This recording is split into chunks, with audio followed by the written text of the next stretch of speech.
Hi friends, అందరూ ఎలా ఉన్నారు? బాగున్నారా? ఈరోజు వచ్చి నా డైలీ రొటీన్ వ్లాగు. మార్నింగ్ 6:30కే లేసాను. పాలతను కూడా 6:30కే వస్తాడు.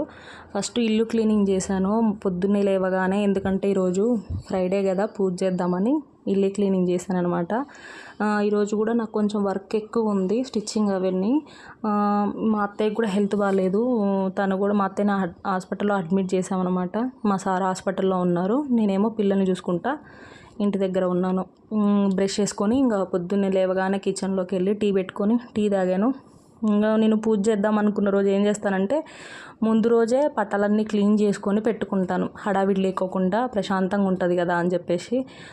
ఇక ఆకలి అవుతుందని చెప్పేసి దోశ తిన్నాను. హాస్పిటల్కి కూడా టిఫిన్ పంపించాలి నేను. పిల్లలు ఇంకా నిద్ర లేవలేదు.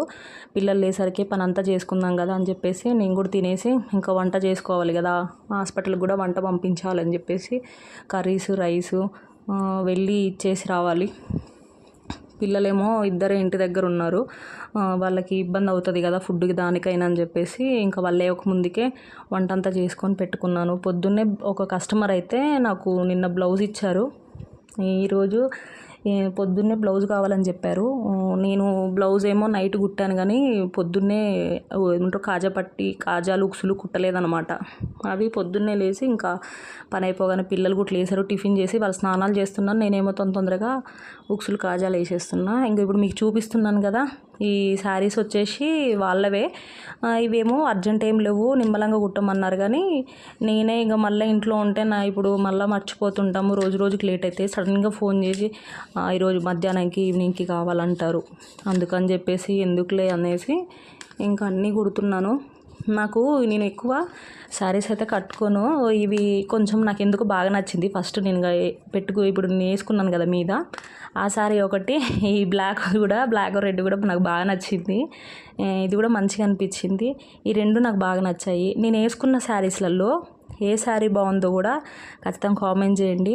నా వీడియో నచ్చితే లైక్ చేయండి, షేర్ చేయండి, సబ్స్క్రైబ్ చేయండి. మీ ఫ్యామిలీ, ఫ్రెండ్స్కి షేర్ చేయండి ఖచ్చితంగా. ఎందుకంటే కొత్త కదా, కొంచెం సపోర్ట్ చేశారంటే కొంచెం నాకు కూడా హెల్ప్ అవుతుందన్నమాట.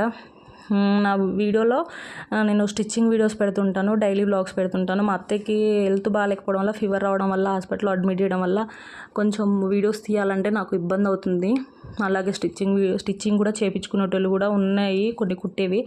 అవి కూడా కుట్టుకుంటూ వీడియోస్ తీద్దామని అనుకుంటున్నాను. ఈవినింగ్ పిల్లలకి స్నాక్స్ అవి చేయాలి. ఇంకా మా పిల్లలు బోండాలు చేయమని అడుగుతున్నారు. ఇంట్లో మైదా పిండి కూడా లేదు, అయిపోయింది. ఫస్ట్ ఆఫ్ ఆల్ నేను మైదా పిండితో చెయ్యను. పిల్లలకి నేను బోండాలు చేస్తే మాత్రం ఎక్కువ శాతం దోసపిండితోనే చేస్తాను. ఈ దోసపిండిది నాకు ఇంత ముందుకు, నా పెళ్ళి కాకముందుకైతే బోండా అంటే నాకు మైదా పిండితోనే గుర్తుకొస్తుంది. అసలు ఈ దోసపిండి నా పెళ్ళైనాక తెలిసింది. దోసపిండిని గట్టిగా పట్టుకుంటాం కదా, ఆ గట్టిగా పట్టుకున్న పిండిలో వాటర్ వేయకుండా ఉప్పు, పచ్చిమిర్చి, కరివేపాకు, కొంచెం జీలకర్ర వేసుకొని, కొత్తిమీర వేసుకొని, ఉప్పు వేసినాం కానీ సోడా ఉప్పు వేయొద్దు ఇందులో.